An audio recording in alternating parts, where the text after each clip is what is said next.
So please give a warm welcome to Sheryl. Hi, thanks for sticking around. Yeah, I'm encouraging people to get a drink because then maybe you'll loosen up and start talking to me. It's funny, when I was putting this together, I was like, okay, well, I can make a bunch of slides and whatever, but I was like, hey, this is kind of a tech conference and it's human, so I'm going to do a bunch of analog stuff. But I didn't go all the way in, so I do have some slides. I just scanned in my drawings. So this is our strategy sesh. I think, isn't that what Travis Kalanick used to call the something, or jam sesh? Is that I don't know. That guy made $5 billion last week. Anyway, shows how being ethical in tech is good and makes you money, I guess. No, it doesn't. So the way I wanted to structure this, I've heard so many good things today in all of the sessions. I didn't get to go to all of them, but I tried to pop in on as many as possible. And I wanted to structure our conversation in two ways. So first, I wanted to talk about TIL. So today I learned, which for those of you that don't know, TIL is a term that's used on the chans that used to be really fun and now they're garbage fires, so we don't hang out there anymore. But it's about what was surprising and new that you may have heard. And then what more importantly, I want to talk about TIW, which is tomorrow I will. So an interesting issue that I've seen so far in these discussions around what we need to be doing from an ethical perspective or thinking more explicitly about outcomes is that it stays grounded in the discussion around what's going wrong. Does anyone know what the Overton window is? Because if somebody does, okay, I'm gonna bring this over. You're about to get yourself some tarot cards of tech. Okay, I hope I can. It refers to a matter of opening the window for discourse. So, for example, if you have a person who is way over here on the right or on the left, they expand the range of what's acceptable to discuss or consider. So we have many examples in modern American politics, unfortunately, or fortunately, yes. Yes. That was a perfect description. So I've represented it here as you have a new idea, and it starts out being considered unthinkable. It starts moving into the area of radical, then acceptable, and then sensible. And I feel like the discussion around tech and ethics, this is the trajectory we're on now. And so if you think about the political examples, let's take something like in 2016, Bernie Sanders was talking about single-payer healthcare. And now we're talking really seriously about Medicare for all, which is a different concept and maybe more tempered, but because he started talking about that super radical idea that people were like, no way, that's never going to happen, it actually shifted the discourse. So what we have right now happening is you have people like Tristan Harris, Roger McNamee, and for example, Chris Hughes wrote, did any of you read that editorial in the New York Times?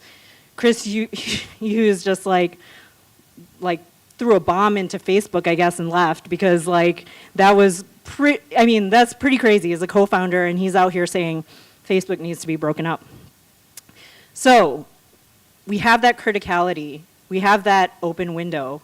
Now, I think the problem, though, is that we're stuck in that place of being flamethrowers, and we need to shift into that place of being builders.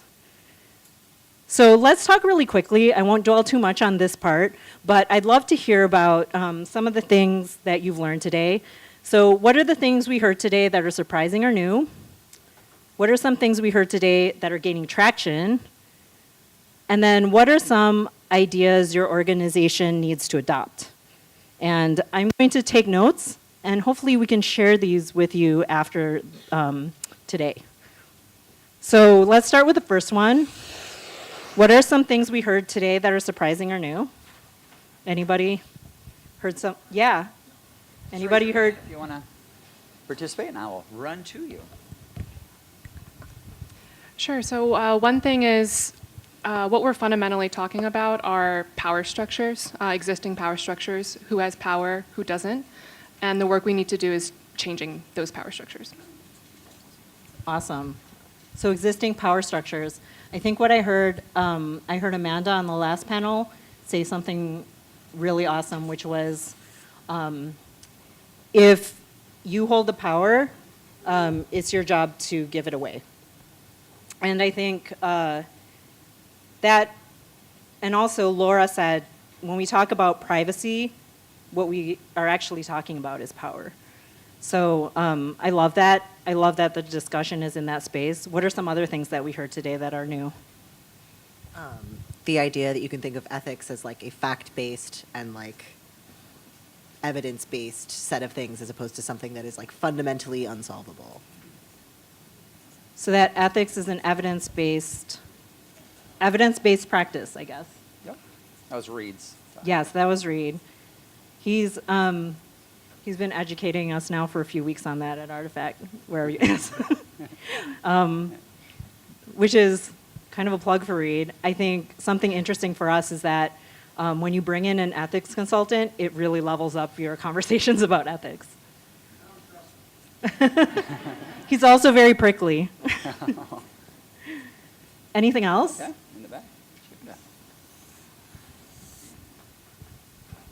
I'm walking away with a different sense of the value of data.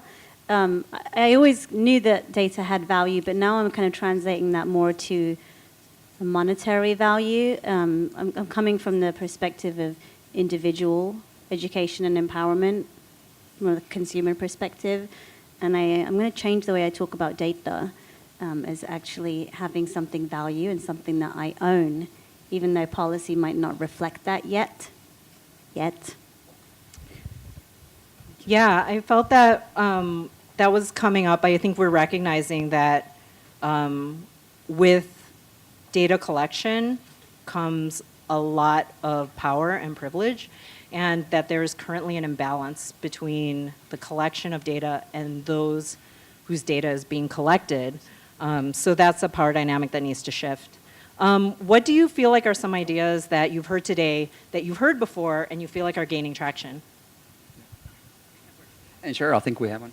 This is one more actually. Oh, for sure, the yeah. previous One. Go for I it. thought something that I thought that was very refreshing to hear today were how many people were saying, actually, sometimes the problem can't be solved with tech. Sometimes the problem has to be solved beforehand with who we're inviting in and other aspects that are non-technical. And sometimes there's a matter of saying, tech isn't going to solve this, and so maybe let's look for a different solution. So I thought that was very refreshing to hear people like rejecting that. I go to a lot of startup entrepreneurial conferences, and it's usually like, we know the answer, and tech is always the answer. So, Totally agree with that. I think this is my problem with the dialogue today that's being driven by tech millionaires is it's easy for someone like Tristan Harris to go up there and criticize tech. He's made lots of money off of it, or Roger McNamee has made millions off of it. But I think more problematic than that is that I'm afraid they're going to bring the same sense of problem solving to this issue that they do to creating the problems in the first place. So I think there's something really valuable to be understood there, and sort of the dynamic between our organizations as well as the products that we create and release. One thing that I liked that I heard today was Anna on the inclusion panel. She said, "Nothing about us without us." And that's been surfacing a little bit in my work, like just thinking about like who's being left out of the picture as we create these solutions, or even as we recognize the problem space. Yeah, that's really great. So the last two I'll just like consider together. What are some ideas that you feel like are gaining traction, and what should your organization adopt? Go ahead. Like building thoughtfulness and reflection into an essential part of process besides harder deliverables, and building basic accessibility standards that we know to be true into the fundamental deliverables as well. Great. Like into our processes? Yeah, into what you'd Great. And we're about to talk about that in Tomorrow I Will.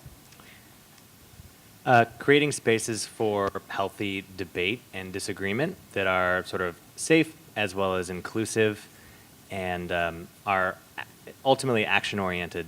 So it's required to solve some of these ethical issues. Yeah, this came up in the last panel as well, like just like a discussion about privilege. Like there's certain people who can say no to things, and saying no actually is an expression of privilege. And so how do we kind of break that cycle and make it so that people are safe to speak up against something and not be afraid of repercussion or losing their job? Anything else? Something kind of along those lines of like healthy debate. I think something that I heard a lot today was like the knowledge exchange between disciplines. Like I felt like it was pretty highlighted in like the conversation about fuzzies versus techies, and looking at it from reframing to be not just like either or, but just like trying to start beginning like including both conversations, including more perspectives into that. Yes. I think, I feel like, especially in a space like tech, that sort of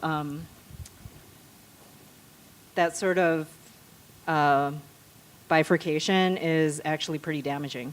So it's the idea is like you're one or the other, and you can't be both. You can't be both like analytical and thoughtful about things that might be less easy to rationalize. Cool. Yeah. Along the lines of being more thoughtful in how we build technology, upstairs Aaron made the point that we should be more thoughtful about the tech we build, and therefore taking usually a focus on doing more faster to doing less, or fewer, more meaningful things is powerful. Fewer and more meaningful things. That's interesting because I just read this, I was reading this thread the other day about just software building in general. Like anyone who's worked in Agile, have you ever gotten rid of a feature that isn't being used? Like, why not? Like, why don't we? Like, it's always additive, right? We're just like constantly building on things and adding more and more and more.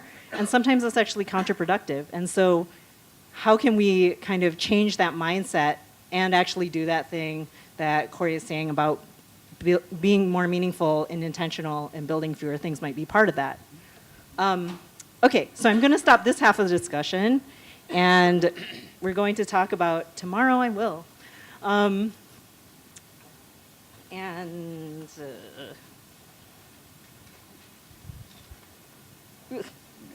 This is what happens when you do things analog instead of just like talking at you with slides.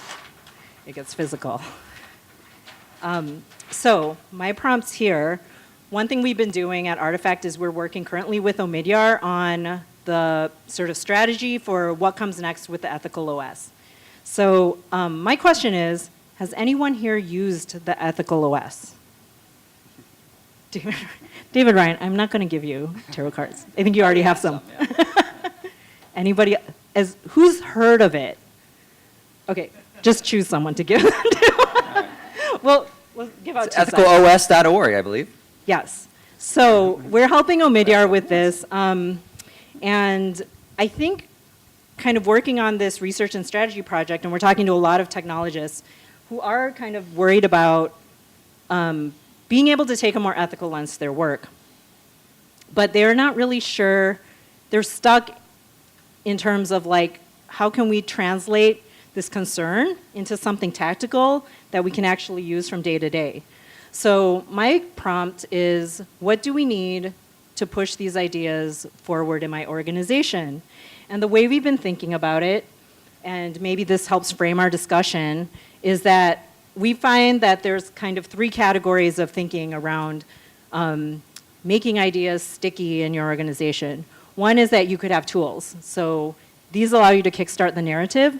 They give what we've called narrative cover.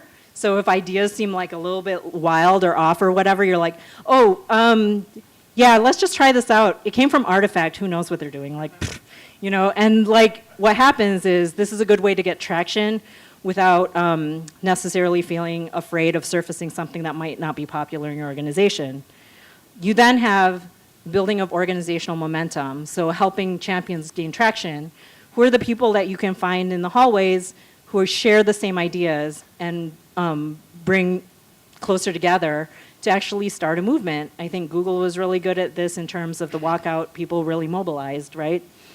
And then lastly, how do we take concrete action? So one of the things that I heard today, I think it was on the VR and AR panel, is like, I know, having worked in product design, that we're always on like this like crazy schedule, like we're doing things really, really fast, and thinking about this stuff is gonna slow us down. And anyway, we're using Agile, like how do you even integrate this into the process? Who knows?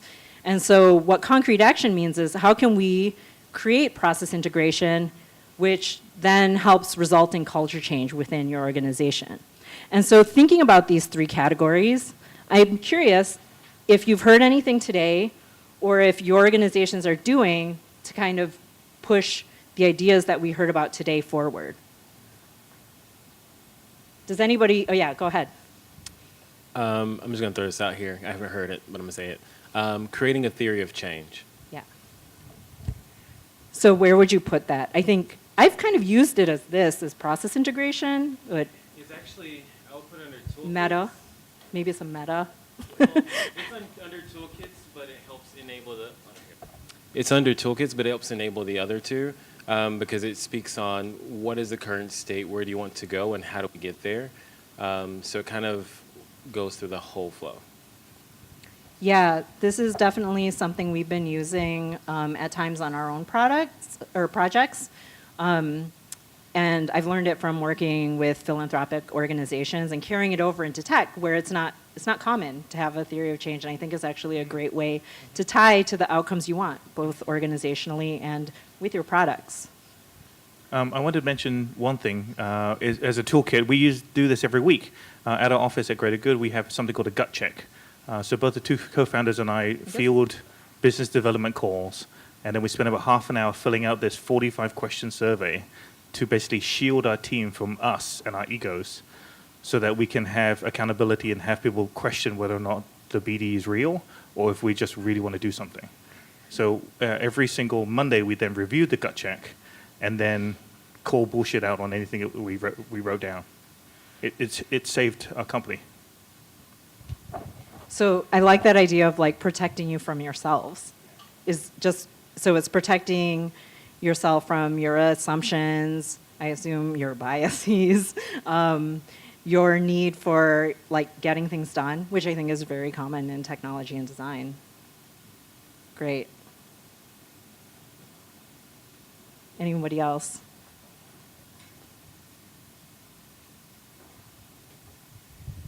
So I think there's an opportunity, like when, from a timing perspective, to at the beginning of a product launch or when you're first assembling a team, to start incorporating in like success metrics or KPIs that really reflect how you're going to define success. That might be more aligned with the ethical unintended consequences piece. I think we've learned that it's really hard to think about those things when you're in the middle of a project or a product development cycle. So, there's concrete action that could happen, like when you're about to kick something off, like let's pause and take a moment to really think about what success looks like. I think it's an easier way to like have a metric that is aligned to this rather than trying to change like performance management indicators. Like within a corporate system, it's really hard to change the whole system, but you can have more control over just a specific product or project. So yeah, just defining your success metrics that are more, equity focused and humanity focused at the outset of the launch. Yeah, is anyone here doing that already? A little bit? Yeah, I think what I found is that it feels really hard. It seems like the right thing to do. I think it's I haven't seen like case studies yet where this is being done really well, but I'm kind of like waiting for that moment, and also thinking about it myself. I think right now, I feel like I'm even struggling with the idea of being able to measure the value of design, which there's a design leader at, she's now at ASU called Sheryl Heller, who works on measuring design. And I think some of the things she's thinking about actually align with assigning success metrics that can be working towards societal outcomes, because I think there's a lot in common there in terms of like being able to find the return on investment. I have one that may come before toolkits, but it's level setting, and it's to understand where are you and the people around you in their process, or what is the shared knowledge? Because I think the problem is tomorrow you want to jump straight in, but if you don't know where people are, then you can actually create more harm than good. Yeah, I have a good example of that is one thing I've liked about working with Reed is that he brings to the table, like, we had him consult on a project, and it was like, okay, we're going to have this shared understanding of what ethics means, and then we're going to kind of develop this shared understanding of what ethics for this particular problem space looks like.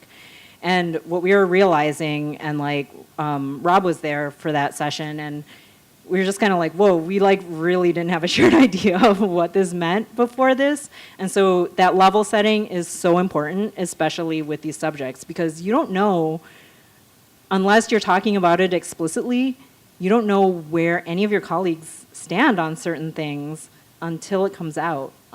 So yeah, that's actually a really important element that we all should be doing, even as we're considering taking on this work.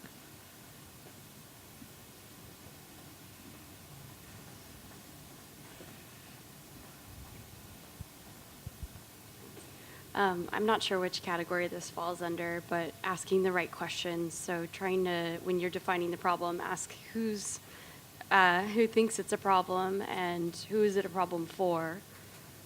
Yeah.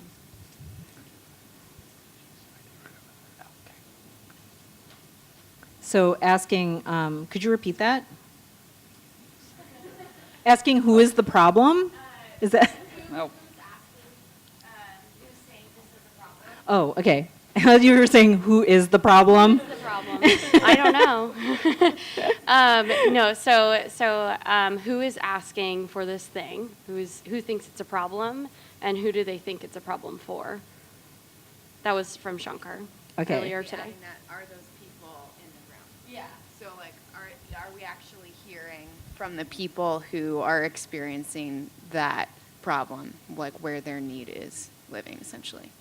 Yeah, I've heard over and over again, like part of what's not really here, maybe it kind of falls under organizational momentum, but I think there is something about representation in our organizations, right? Like I keep hearing it over and over again. I think we need to be doing more, not just like participatory design, but hiring people who are going to be in the room who are most affected by the products that we create. I saw this prompt recently that was asking, like, what if Jack Dorsey and his executives were people who were personally touched by the violence of white supremacy? How would they be making decisions differently? Right now, it gets deprioritized because they're not really personally affected by it. So I guess the question is, like, how do we change our organizations to become reflective of the people who are affected? And then how do we integrate in our processes? Because sometimes we are, in fact, designing and developing for others. How do we integrate in our processes more co-creation with them? Yeah. Yeah, my name is Marisol. I work for Latino Community Fund, and we support nonprofit organizations across Washington State.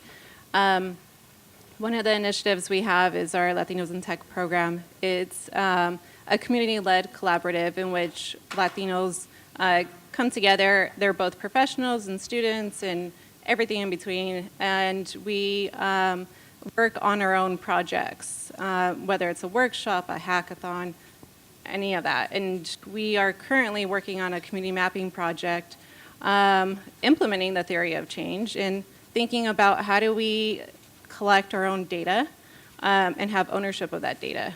And it's been very challenging.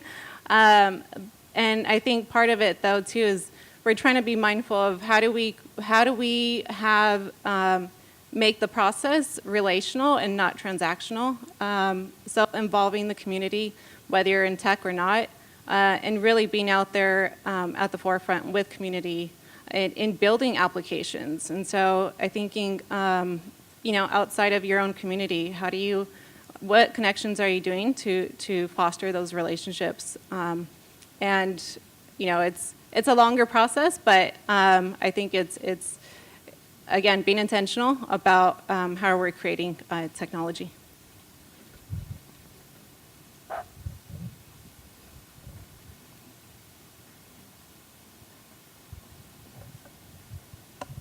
Thanks. My name is Rebecca Yang. I currently work at Facebook.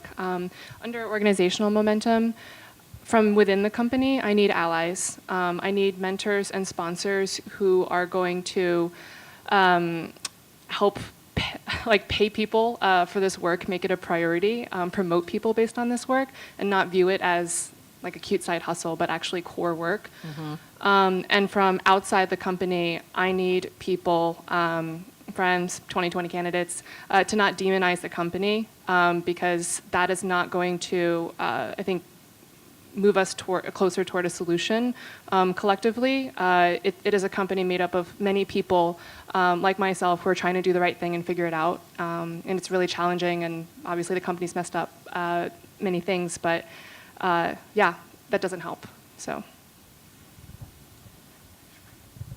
Cool. So do you, so in terms of, how do you think that happens within an organization like Facebook? Like, are you currently promoting people based on this kind of work, or are there, I know there's been a shift in metrics, for example, Mm-hmm. and so how is that playing out within the organization?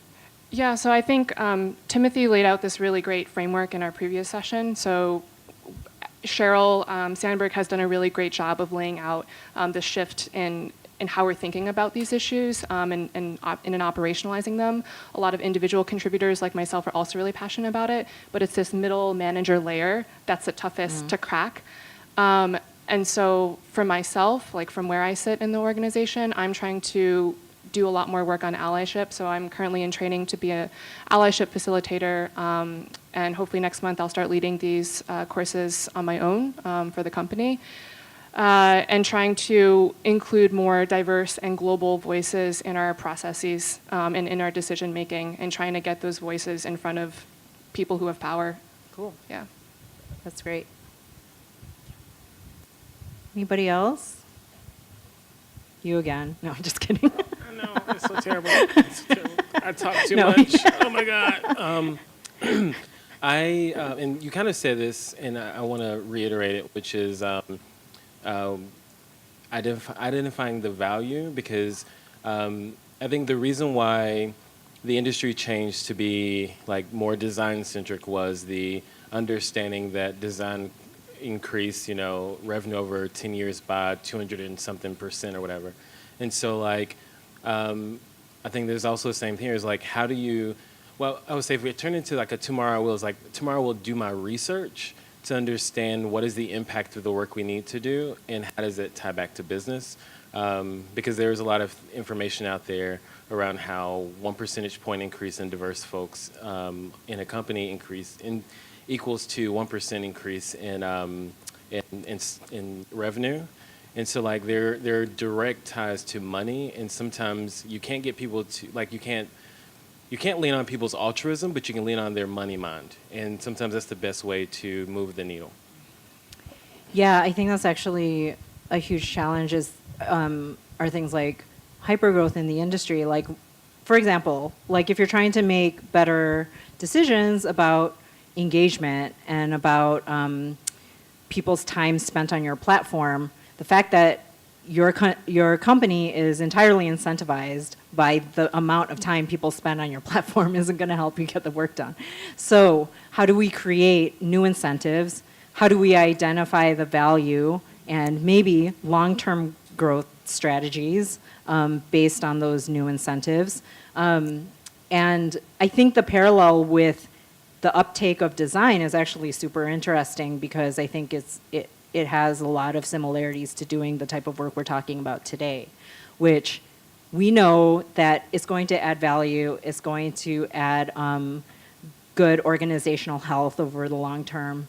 But right now, because short-term growth is prioritized, it's hard to get traction with these kinds of things because it feels like you're giving something up instead of doing something good for the business. And so I think the narrative needs to change so that we can make sure that this is tied to the idea that you're actually growing healthier organizations because of it. Cool. So feel free during the happy hour I'm going to put some sticky notes here, and feel free to add to this. And what I'd like to do is synthesize some of the things that we've heard so that, and share it on social media. I love it. What a great transition into a cocktail hour. So let's give it up for Sheryl. And also, Sheryl, what time is this? 4:25, right, on a Saturday in Seattle. We should give it up for everybody in here, right? Because you don't have to be here. We are all, I mean, we could go on for hours. I mean, that is also a testament. I think a lot of us walked in here pessimistic and now hopefully leave optimistic. Not in the sense that the problems are easy, but in the fact that we have a diverse range of people who are actually trying to build on a lot of these issues. So again, give yourselves a round of applause. Yes. Pat yourself on the back. And give a round of applause to all the speakers and panelists you heard today. And then lastly, the reason why we can have this beautiful view and beer and wine for our host, couldn't have asked for a better host in Artefact. So let's give it up for Artefact. And then All Tech Consumer is also supported by the Tech and Society Solutions Lab at Omidyar Network that Sheryl mentioned as well. So please continue the conversations. We're getting into cocktail hour. And again, after the cocktail hour, after they kick us out of here, please, you want to continue the conversation, we're going to be right next door on Post Street, I believe it's called, at a place called Owl and Thistle. All right? See you soon.